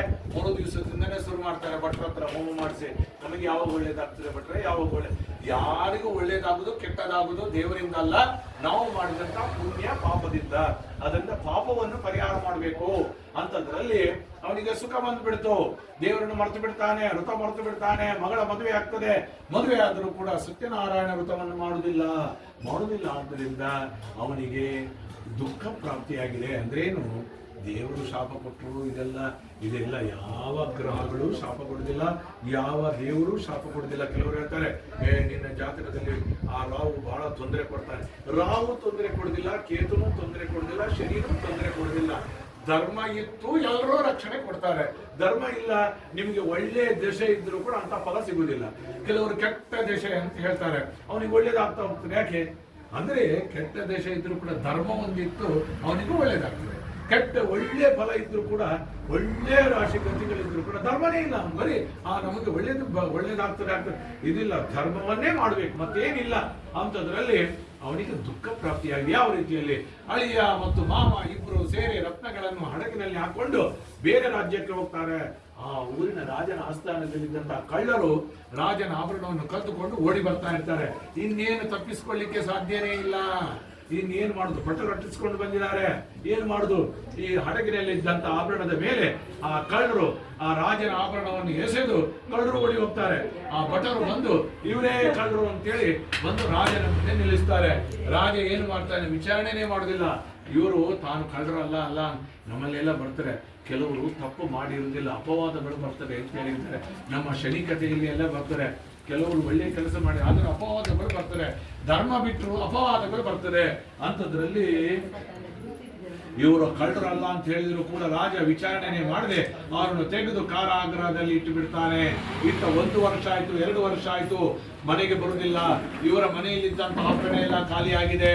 ಎಲ್ಲಿವರೆಗೆ ಅಂತ ಹೇಳಿದ್ರೆ ತಾಯಿ ಮತ್ತು ಮಗಳು ಮನೆ ಮನೆಗೆ ಕೆಲಸಕ್ಕೆ ಹೋಗುವಂತ ಸ್ಥಿತಿ ಬಂದಿದೆ. ಒಂದು ದಿವಸ ಮಗಳು ಬಹಳ ಹೊತ್ತಾಗಿ ಬರ್ತಾಳೆ.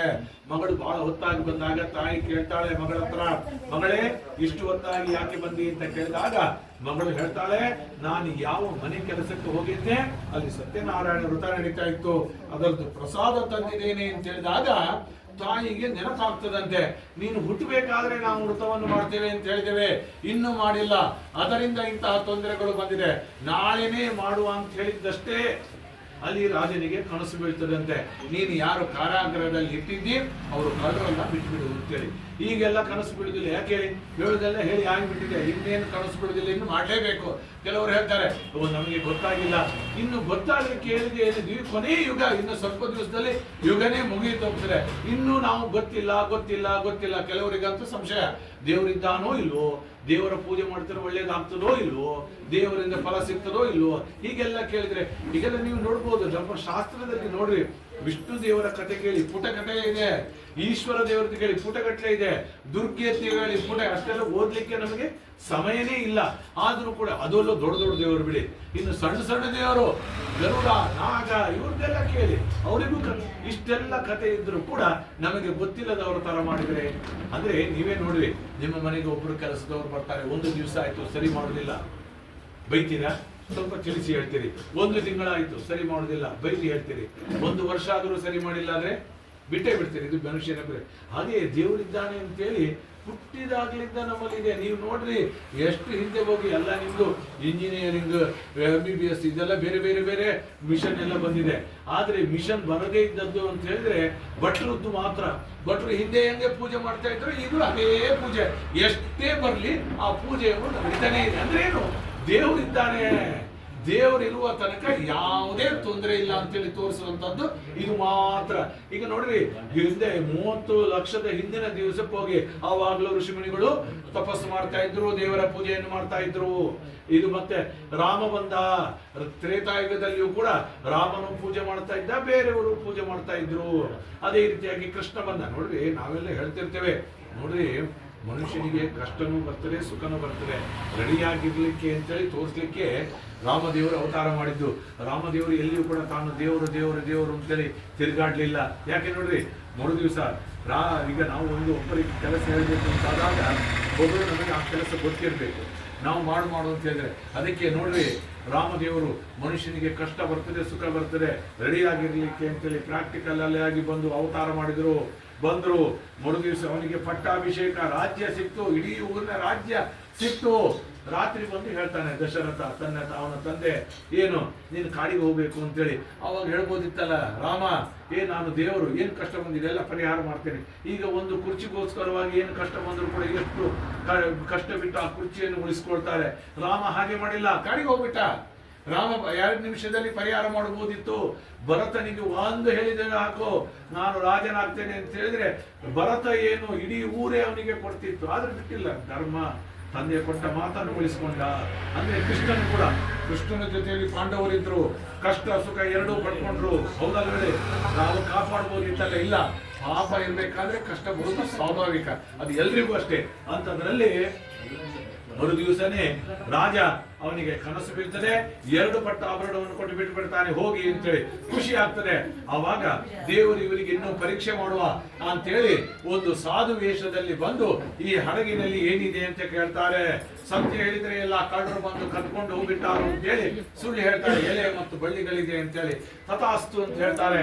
ಇವರು ಸ್ನಾನ ಸಂಧ್ಯಾವಂದನಾದಿಗಳನ್ನು ಮಾಡಿ ಬಂದು ನೋಡ್ತಾರೆ, ಎಲೆ ಮತ್ತು ಬಳ್ಳಿಗಳೇ ಇದೆ. ಮೂರ್ಛೆನೆ ಹೋಗ್ತಾರೆ. ಬಂದ ದುಡ್ಡು ಎಲ್ಲ ಖಾಲಿ ಆಯ್ತು ಅಂತ ಹೇಳಿದ್ರೆ, ಈಗ ನಮ್ದು ದುಡ್ದ ದುಡ್ಡು ಸ್ವಲ್ಪ ಕಳೆದು ಹೋಯ್ತು ಅಂತಾದ್ರೆ ನಾವು ಇಡೀ ದಿವಸ ತಿರುಗ್ತಾನೆ ಕೂತ್ಕೊಂಡಿರ್ತೇವೆ. ಅಂತಂದ್ರೆ ಅಷ್ಟೊಲ್ಲ ಆಭರಣ ಹೋಯ್ತು ಅಂತಾದಾಗ ಅವಾಗ ಅಳಿಯ ಹೇಳ್ತಾನಂತೆ, ನಾವು ಆ ಸಾಧುವಿಗೆ ಸುಳ್ಳು ಹೇಳಿದ್ದೇವೆ, ಅದರಿಂದ ಹಿಂಗಾಗಿದೆ ಅಂತೇಳಿ ಆ ಸಾಧುವನ್ನು ಹುಡ್ಕೊಂಡು ಹೋಗಿ ಅವನ ಪಾದಗಳಿಗೆ ನಮಸ್ಕಾರ ಮಾಡಿ ತಪ್ಪಾಯ್ತು ಅಂತ ಕೇಳಿದಾಗ ಸಾಧು ಹೇಳ್ತಾನಂತೆ, ನಿಮಗೆ ಬಾರಿ ಬಾರಿ ತೊಂದರೆ ಬಂದರೂ ಕೂಡ ವೃತವನ್ನು ಮಾಡ್ತಾ ಇಲ್ಲ, ಕೂಡಲೇ ವೃತವನ್ನು ಮಾಡಿ ನಿಮಗೆ ಒಳ್ಳೇದಾಗ್ತದೆ ಅಂತೇಳಿ. ಆಯ್ತು ಅಂತೇಳಿ ಬರ್ತಾರೆ. ಹಡಗಿನಲ್ಲಿ ಆಭರಣಗಳು ಇರ್ತದೆ. ಇನ್ನು ಯಾವ ವ್ಯಾಪಾರನು ಬೇಡ, ಸೀದಾ ಮನೆಗೆ ಹೋಗುವ ಅಂತೇಳಿ ಮನೆಗೆ ಬರ್ತಾ ಇರಬೇಕಾದ್ರೆ ಅವರ ಮನೆಯಲ್ಲಿ ಶ್ರೀ ಸತ್ಯನಾರಾಯಣ ವ್ರತ ನಡೀತಾ ಇರ್ತದೆ. ಒಬ್ಬ ದೂತ ಬಂದು ಹೇಳ್ತಾನಂತೆ, ನಿಮ್ಮ ಗಂಡಂದಿರು ಬಂದಿದ್ದಾರೆ ಅಂತೇಳಿ. ಎಷ್ಟೋ ವರ್ಷದ ನಂತರ ಗಂಡಂದಿರು ಬಂದಿದ್ದಾರೆ ಅಂತೇಳಿ ಖುಷಿಯಲ್ಲಿ ಆ ಪೂಜೆಯನ್ನು ಅರ್ಧದಲ್ಲಿ ನಿಲ್ಲಿಸಿ ಓಡಿ ಹೋಗ್ತಾರೆ. ಆವಾಗ ಅವರ ಬಂದ ಹಡಗು ಮುಳುಗಲಿಕ್ಕೆ ಶುರುವಾಗ್ತಾರೆ, ಗಂಡಂದು ಮುಳುಗಲಿಕ್ಕೆ ಶುರುವಾಗ್ತಾರೆ. ಆವಾಗ ಇವರಿಗೆ ಬೇಜಾರಾಗ್ತದೆ, ನಮ್ಮ ಗಂಡಂದಿರು ಕಾಣ್ತಾ ಇದ್ದಾರೆ, ಹಡಗು ಮುಳುಗ್ತಾ ಇದ್ದಾರೆ, ಇನ್ನು ನಾವು ಬದುಕೋದು ಬೇಡ ಅಂತೇಳಿ ಅದೇ ನದಿಯಲ್ಲಿ ಹಾರ್ಲಿಕ್ಕೆ ಅಂತೇಳಿ ಹೋದಾಗ ಅಶರೀರವಾಣಿ ಆಗ್ತದಂತೆ. ದೇವರು ನೋಡ್ರಿ ಆವಾಗ ಹೇಳ್ತಾ ಇದ್ರು, ಹಿಂಗ್ ಮಾಡ್ರಿ ಹಿಂಗ್ ಮಾಡ್ರಿ ಹಿಂಗ್ ಮಾಡ್ರಿ ಅಂತೇಳಿ ಒಂದೊಂದ್ಸಲ ಹೇಳಿದ್ರಂತೆ ದೇವರು. ಅದು ಮೊದಲು ಆದ್ದರಿಂದ ಯಾವ ರೀತಿಯಲ್ಲಿ ನೀವು ಪೂಜೆಯನ್ನು ಅರ್ಧದಲ್ಲಿ ನಿಲ್ಲಿಸಿ ಬಂದಿದ್ದೀರಿ, ಪೂರ್ತಿ ಪೂಜೆಯನ್ನು ಮಾಡಿ ಬನ್ನಿ, ನಿಮಗೆ ಒಳ್ಳೇದಾಗ್ತದೆ ಅಂತೇಳಿ.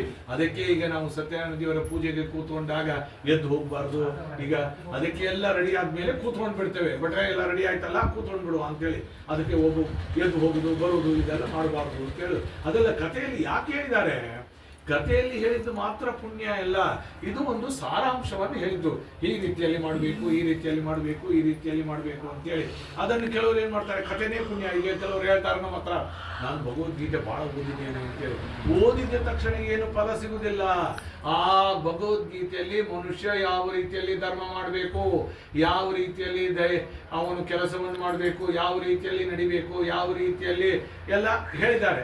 ಆ ರೀತಿಯಲ್ಲಿ ಹೋಗ್ಬೇಕಷ್ಟೇ ಹೊರತು ಓದಿದ ತಕ್ಷಣ ನಮಗೆ ಬಂತು ಅಂತ ಹೇಳಿದ್ರೆ ಅದು ನಾವು ಅಂಥದ್ರಲ್ಲಿ ಅವನು ಪುನಃ ಮನೆಗೆ ಬಂದು ಶ್ರೀ ಸತ್ಯನಾರಾಯಣ ದೇವರ ಪೂಜೆಯನ್ನು ಮಾಡಿ ಪ್ರಸಾದವನ್ನು ಸ್ವೀಕಾರ ಮಾಡಿ ಬಂದಿದ್ದಾರೆ. ಹಡಗು ಬಂದಿದೆ, ಗಂಡಂದಿರು ಬಂದಿದ್ದಾರೆ. ಅವರನ್ನು ಕರ್ಕೊಂಡು ಬಂದು ಸತ್ಯನಾರಾಯಣ ದೇವರ ಪೂಜೆಯ ಪ್ರಸಾದವನ್ನು ಕೊಟ್ಟು ತಿಂಗಳು ಸತ್ಯನಾರಾಯಣ ವ್ರತವನ್ನು ಮಾಡಿ ಮನುಷ್ಯನಾದವನು ಏನೆಲ್ಲ ಪಡಿಬೇಕೋ ಅದೆಲ್ಲವನ್ನು ಕೂಡ ಪಡ್ಕೊಂಡಿದ್ದಾನೆ ಎಂದು ಕಥೆಯಲ್ಲಿ ಬರ್ತದೆ. ಇನ್ನು ಕೊನೆಯ 5ನೇ ಅಧ್ಯಾಯದಲ್ಲಿ ಬರ್ತದೆ. ಅದರಿಂದ ಈ ಎಲ್ಲ ಮಾಡಿದ ಮೇಲೆ ಪ್ರಸಾದವನ್ನು ಸ್ವೀಕಾರ ಮಾಡಬೇಕು. ಸತ್ಯನಾರಾಯಣ ಪ್ರಸಾದವನ್ನು, ಅದಕ್ಕೆ ನಾನು ಹಾಗೆ ಹೇಳಿದ್ದು, ಪೂಜೆ ಇದೆ ಅಂತ ಹೇಳಿದ್ರೆ ಬರ್ತಾರೆ ಎಲ್ಲರೂ. ಯಾಕೆ? ಪ್ರಸಾದ. ಆ ಪ್ರಸಾದ ನೀವೆಲ್ಲ ನೋಡ್ಬೋದು. ಆರಾಧನೆಯ ದಿವಸ ಕೆಲವೆಲ್ಲ ನೀವೆಲ್ಲ ಊರಲ್ಲೆಲ್ಲ ಬ್ರಹ್ಮಕಲಶದ ದಿವಸ, ಈ ಉಡುಪಿ ಕೃಷ್ಣನ ದಿವಸ ಎಲ್ಲಿ ಊಟ ಹಾಕಿದ್ರು ಕೂಡ ಊಟ ಮಾಡ್ಕೊಂಡು ಹೋಗ್ತಾರೆ. ಅಂದ್ರೆ ಯಾಕೆ? ದೇವರ ಪ್ರಸಾದ ಅಂತೇಳಿ. ಅದೇ ನಾವು ಬೇರೆ ಕೆಲಸದಲ್ಲೆಲ್ಲ ಈಗ ಮದುವೆಗೆ ಇದಕ್ಕೆ ಬಂದಾಗ ಎಲ್ಲೆಲ್ಲಿ ಹಾಕಿದ್ರೆ ನಾವು ಊಟ ಮಾಡಿ ಹೋಗ್ತೇವೆ, ಅದೆಲ್ಲ ಹೋಗುದಿಲ್ಲ. ದೇವರ ಪ್ರಸಾದವನ್ನು ಯಾವ ರೀತಿಯಲ್ಲಿ ಹಾಕಿದ್ರು ಕೂಡ ಅದನ್ನು ಕಣ್ಣು ಮುಚ್ಚಿಕೊಂಡು ಹಾಕೊಂಡು ಹೋಗ್ತಾರೆ. ಯಾಕೆ? ದೇವರ ಅನುಗ್ರಹ ಆಗಲಿ ಅಂತೇಳಿ. ಹಾಗೆ ಪ್ರಸಾದ ಅದು ಸಿಗ್ತದೆ ಅಂತ ಆದ್ರೆ ಸಾಕು, ದೇವರ ಅನುಗ್ರಹ ಆಯಿತು ಅಂತೇಳಿ ನಮ್ಮ ಶಾಸ್ತ್ರದಲ್ಲಿ. ಅದಕ್ಕೋಸ್ಕರವಾಗಿ ಎಷ್ಟೇ ಪಾಪಗಳಿರಲಿ, ದೇವರ ಮುಂದೆ ಒಂದು ದೀಪವನ್ನು ಹಚ್ಚಿದ್ದೇವೆ ಅಂತಾದ್ರೆ ಪಾಪಗಳು ಪರಿಹಾರ ಆಗ್ತದೆ ಅಂತೇಳಿ. ಇದೆಲ್ಲವೂ ಕೂಡ ದೇವರ ಅನುಗ್ರಹ ಆಗ್ಲಿಕ್ಕೆ ಅಂತೇಳಿ ಅಂಥದ್ರಲ್ಲಿ ಕಥೆಯಲ್ಲಿ ಬರ್ತಾರೆ. ಒಬ್ಬ ರಾಜ ಬೇಟೆಯಾಡ್ಲಿಕ್ಕೆ ಅಂತೇಳಿ ಕಾಡಿಗೆ ಹೋಗ್ತಾನೆ. ಕಾಡಿನಲ್ಲಿ ಗೋಪಾಲಕರು ಭಕ್ತಿಯಿಂದ ಶ್ರದ್ಧೆಯಿಂದ ಪೂಜೆ ಮಾಡಿದ ಪ್ರಸಾದವನ್ನು ರಾಜನಿಗೆ ಕೊಡ್ತಾರೆ. ರಾಜ ಏನ್ ಮಾಡ್ತಾನೆ, ಗೋಪಾಲಕರು ಕೊಟ್ಟ ಪ್ರಸಾದ ತಿಂದ್ರೆ ಅವಮಾನ ಅಂತೇಳಿ ಆ ಪ್ರಸಾದವನ್ನು ಅಲ್ಲಿಯೇ ಬಿಟ್ಟು ತಾನು ರಾಜ್ಯಕ್ಕೆ ಹೋಗ್ತಾನೆ. ಅದರಿಂದ ತನ್ನ ರಾಜ್ಯವನ್ನು 100 ಮಕ್ಕಳನ್ನು ಕಳ್ಕೊಂಡಿದ್ದಾನೆ ಅಂತೇಳಿ ಕಥೆಯಲ್ಲಿ ಬರ್ತದೆ.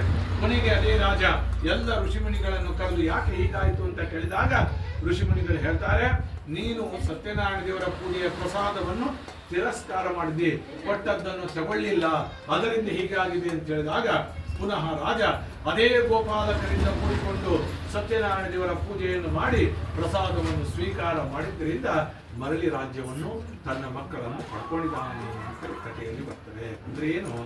ಕಥೆಯಲ್ಲಿ ಹೇಳಿದ್ದು ಮಾತ್ರ ಅಲ್ಲ, ಯಂ ಯಂ ಚಿಂತೆಯತೆ ಕಾಮಂ ತಂ ತಂ ಪ್ರಾಪ್ನೋತಿ ಲೀಲೆಯ. ಈ ಪೂಜೆಯ ಸಮಯದಲ್ಲಿ ಭಕ್ತಿಯಿಂದ ಶ್ರದ್ಧೆಯಿಂದ ಪೂಜೆಯನ್ನು ಮಾಡಿ ಕೇಳಿದರೆ ಸಾಕು, ಅವರು ಆ ಸಮಯದಲ್ಲಿ ದೇವರಲ್ಲಿ ಏನೆಲ್ಲ ಪ್ರಾರ್ಥನೆ ಮಾಡ್ತಾರೆ ಅದೆಲ್ಲವನ್ನು ಕೂಡ ದೇವರ ಅನುಗ್ರಹ ಮಾಡ್ತಾರೆ ಅಂತ ಹೇಳಿದ್ದಾರೆ. ಅಂಥದ್ರಲ್ಲಿ ಎಲ್ಲರೂ ಕೂಡ ಪ್ರಾರ್ಥನೆ ಮಾಡುವ ವಿಶೇಷವಾದಂತಹ ಪೂಜೆ. ಹೀಗಂದ್ರೆ ನವಗ್ರಹ ಪೂಜೆ, ಗೌರಿ ಗಣಪತಿ ಪೂಜಾದಿಗಳು ಮಾಡಿದ್ರಿಂದ ಈ ಮನೆಯಲ್ಲಿ ಇನ್ನು ಮುಂದೆ ಎಲ್ಲ ಬಂದಿರತಕ್ಕಂಥ ಎಲ್ಲರಿಗೂ ಕೂಡ ಒಳ್ಳೆಯದಾಗಲಿ ಅಂತೇಳಿ. ಯಾಕೆಂತಂದ್ರೆ ಮನೆ ಅಂದ್ರೇನು, ಬರಬೇಕು, ಎಲ್ಲರೂ ಕೂಡ ಕೂತ್ಕೊಳ್ಬೇಕು, ಅಲ್ಲಿ ಒಳ್ಳೆಯ ಕೆಲಸಗಳು ನಡಿಬೇಕೆಂಬ ಉದ್ದೇಶದಿಂದ ಅಂಥದ್ರಲ್ಲಿ ನಿನ್ನೆಯಿಂದ ಇವತ್ತಿನ ತನಕ ಮಾಡಿರತಕ್ಕಂಥ ಪೂಜೆಯ ಸಂಪೂರ್ಣ ಫಲಗಳಿಗೆ ಸಿಗಲಿ.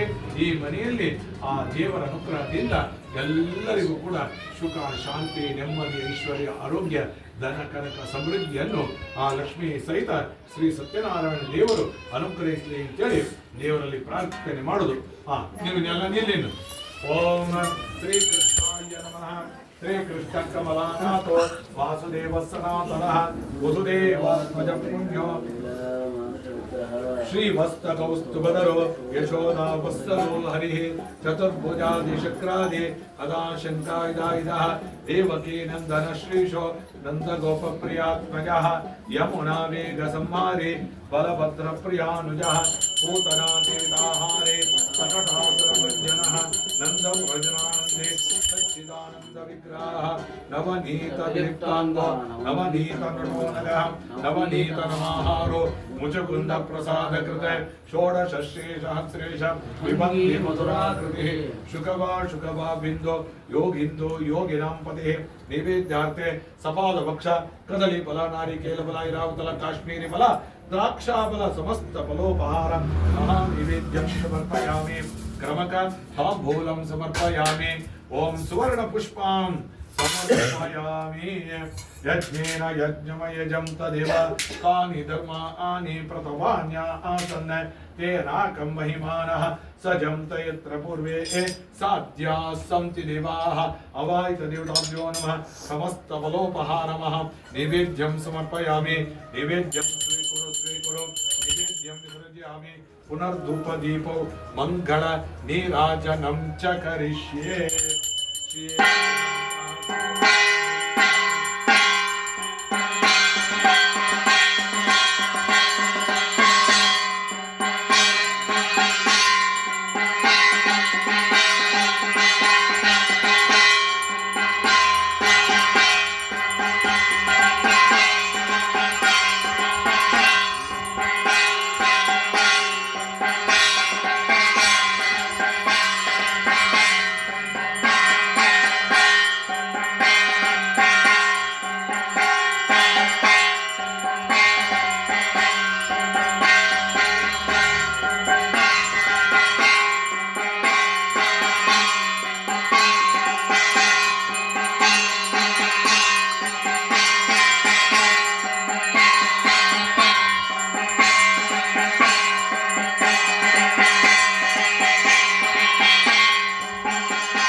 काले वर्षद प्रजन्या शालिने येषोऽयं चोपरयता तर्जना सन्तु निर्भया पुत्रा पुत्रणः सन्तु पुत्रणः सन्तु पुत्रणः अतना सदन संतु जीवन्तु शरदाशतं मंगल नीराजनं समर्पयामि मंत्रपत्रं समर्पयामि चामरं समर्पयामि गजनं समर्पयामि गीतादि समस्त समस्त राजोपचार पूजानि समर्पयामि प्रार्थनां करिष्ये यो विप्रलम्ब विपरीतमति प्रभूतान् वादान् निरस्य कृतवान् भूतत्ववादं सर्वेश्वरो हरिरिति प्रतिपादयन्तम् आनन्दतीर्थ मुनिवर्यमहं नमामि श्री गुरुभ्यो नमः प्रार्थनां समर्पयामि एकदन्ताय विद्महे वक्रतुण्डाय धीमहि तन्नो दन्ति प्रचोदयात् महागणपतये नमः प्रार्थनां समर्पयामि शान्ताकारं भुजगशयनं पद्मनाभं सुरेशं विश्वाधारं गगनसदृशं मेघवर्णं शुभांगं लक्ष्मीकान्तं कमलनयनं योगिविद्यानगम्यं वन्दे विष्णुं भवभयहरं सर्वलोकैकनाथं मेघश्यामं पीतकौशेयवासं श्रीवस्तांगं कौस्तुभोद्भासितांगं पुण्योपेतं पुण्डरीकायताक्षं विष्णुं वन्दे सर्वलोकैकनाथं ध्याये सत्यं गुणातीतं गुणत्रय समन्वितं लोकनाथं त्रिलोकेशं कौस्तुभाहरणं वरिं नीलवर्णं पीतवश्यं श्रीवत्स पदभूषितं गोविन्दं गोकुलानन्दं आद्यैरपि पूजितं लक्ष्मी सहित श्री सत्यनारायण स्वामिने नमः ಆಗಲಿ ಕೂಡ ಎಲ್ಲರೂ ಕೂಡ ಪ್ರಸನ್ನ ಕಾಲದಲ್ಲಿ ಪ್ರಾರ್ಥನೆ ಮಾಡಿರತಕ್ಕಂತ ಪತ್ರ ಪೂಜೆ ಪುಷ್ಪ ಪೂಜೆ ಅಷ್ಟೋತ್ತರ ಶತನಾಮ ಪೂಜೆ ಮಹಾಗಣಪತಿ ಹೋಮ ಶ್ರೀ ಸತ್ಯನಾರಾಯಣ ದೇವರ ಪೂಜೆಯನ್ನು ದೇವರು ಸ್ವೀಕಾರ ಮಾಡಿದ್ದಾರೆ. ಈ ಪ್ರಸನ್ನ ಕಾಲದಲ್ಲಿ ಯಾರೆಲ್ಲ ಮನಸ್ಸಿನಲ್ಲಿ ದೇವರಲ್ಲಿ ಪ್ರಾರ್ಥನೆ ಮಾಡ್ತಾರೋ ಅವರ ಅಭಿಷ್ಟವನ್ನು ದೇವರು ಸಿದ್ಧಿ ಮಾಡಿಕೊಡ್ತಾರೆ. ಅಂಥದ್ರಲ್ಲಿ ಇವತ್ತು ಮಾಡಿರತಕ್ಕಂತಹ ಪೂಜೆಯಿಂದ ಶ್ರೀ ಸತ್ಯನಾರಾಯಣ ದೇವರ ಅನುಗ್ರಹದಿಂದ ಎಲ್ಲರ ಮನಸ್ಸಿನಲ್ಲಿದ್ದಂತಹ ಅಭೀಷ್ಟವನ್ನು ಸಿದ್ಧಿ ಮಾಡಿಕೊಟ್ಟು ಎಲ್ಲರ ಮನೆಯಲ್ಲಿಯೂ ಕೂಡ ದೇವರ ಅನುಗ್ರಹದಿಂದ ಸುಖ ಶಾಂತಿ ನೆಮ್ಮದಿ ಐಶ್ವರ್ಯ ಆರೋಗ್ಯ ಧನ ಕನಕ ಸಮೃದ್ಧಿಯನ್ನು ದೇವರ ಅನುಗ್ರಹ ಮಾಡಿಕೊಡ್ಲಿ. ಅಂಥದ್ರಲ್ಲಿ ದೇವರಲ್ಲಿ ಪ್ರಾರ್ಥನೆ ಮಾಡುವ ಮನುಷ್ಯ ಜನ್ಮ ಬಂದಿದೆ. ಆದಷ್ಟು ಎಲ್ಲರ ಕೈಯಿಂದಲೂ ಕೂಡ ಆ ಧರ್ಮ ಕೆಲಸವನ್ನು ಮಾಡುವಂತಹ ಭೋಗ ಭಾಗ್ಯವನ್ನು ಆ ದೇವರು ಅನುಗ್ರಹಿಸಲಿ ಅಂತೇಳಿ ದೇವರಲ್ಲಿ ಪ್ರಾರ್ಥನೆ ಮಾಡಿ ಹಾಗೆ ಗೋವಿಂದಾನಿ ಗೋವಿಂದ ಗೋವಿಂದ ಅಲ್ಲಿ 3 ಪ್ರದಕ್ಷಿಣೆ ಬನ್ನಿ. ಯಾನಿ ಕಾನಿ ಜಪ